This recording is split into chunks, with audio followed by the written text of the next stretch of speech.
ಉಪಮುಖ್ಯಮಂತ್ರಿ ಡಿಕೆ ಶಿವಕುಮಾರ್ ಅವರು ಈ ಬಾರಿ ಹುಟ್ಟುಹಬ್ಬಕ್ಕೆ ಬ್ರೇಕ್ ಹಾಕಿದ್ರು. ಈ ಸಲ ಹುಟ್ಟುಹಬ್ಬ ಆಚರಿಸಿಕೊಳ್ಳಲ್ಲ, ಮನೆ ಕಚೇರಿ ಬಳಿ ಯಾರು ಬರಬೇಡಿ ಎಂದು ಹೇಳಿದ್ರು. ಆದರೆ ಸೋಷಿಯಲ್ ಮೀಡಿಯಾಗಳಲ್ಲಿ ಡಿಕೆ ಶಿವಕುಮಾರ್ ಅವರಿಗೆ ಹುಟ್ಟುಹಬ್ಬದ ಶುಭಾಶಯಗಳ ಸುರಿಮಳೆ ಹರಿದಿದೆ. ಇನ್ನು ಸಿಎಂ ಸಿದ್ದರಾಮಯ್ಯ ಅವರು ತಮ್ಮದೇ ಪಕ್ಷದ ನಾಯಕನ ಹುಟ್ಟುಹಬ್ಬಕ್ಕೆ ಸೌಜನ್ಯಕ್ಕೂ ಶುಭಾಶಯ ಕೋರಿಲ್ಲ ಎಂದು ವಿರೋಧ ಪಕ್ಷದ ನಾಯಕ ಆರ್ ಅಶೋಕ್ ಅವರು ವ್ಯಂಗ್ಯವನ್ನ ಆಡಿದ್ದಾರೆ.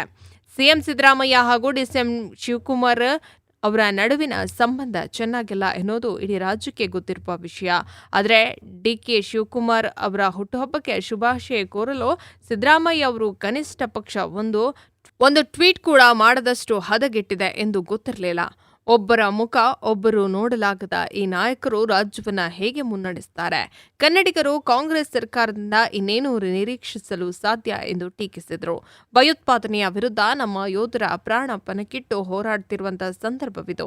ಹೀಗಾಗಿ ಮೇ 15ರಂದು ಯಾರು ನನ್ನ ಜನ್ಮದಿನದ ಆಚರಣೆ ಮಾಡೋದು ಬೇಡ ಎಂದು ಡಿಕೆಶಿ ವಿನಂತಿಯನ್ನ ಮಾಡಿಕೊಂಡಿದ್ರು. ನಿಮ್ಮ ಆಶೀರ್ವಾದ ಸದಾ ಹೀಗೆ ಇರಲಿ, ಅದುವೇ ನನಗೆ ಶ್ರೀರಕ್ಷೆ ಎಂದು ಮನವಿಯನ್ನು ಕೂಡ ಮಾಡಿದರು.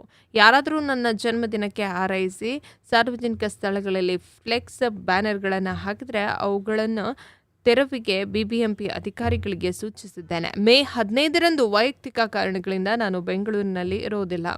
ಕಾಂಗ್ರೆಸ್ ಸರ್ಕಾರದ 2ನೇ ವರ್ಷದ ಸಾಧನಾ ಸಮಾವೇಶ ಸ್ಥಳ ಪರಿಶೀಲನೆಗೆ ವಿಜಯನಗರಕ್ಕೆ ಹೋಗುವುದರಿಂದ ಮೇ 16ರ ಸಂಜೆ ಸಾರ್ವಜನಿಕ ಭೇಟಿಗೆ ನಾನು ಲಭ್ಯವಾಗಿರುವುದಿಲ್ಲ. ದಯವಿಟ್ಟು ಇದನ್ನ ಅನ್ಯತಾ ಭಾವಿಸದೆ ಸಹಕರಿಸಬೇಕಾಗಿ ಅಭಿಮಾನಿಗಳು ಹಾಗೂ ಹಿತೈಷಿಗಳಲ್ಲಿ ವಿನಂತಿಸಿಕೊಳ್ತೇನೆ ಎಂದರು.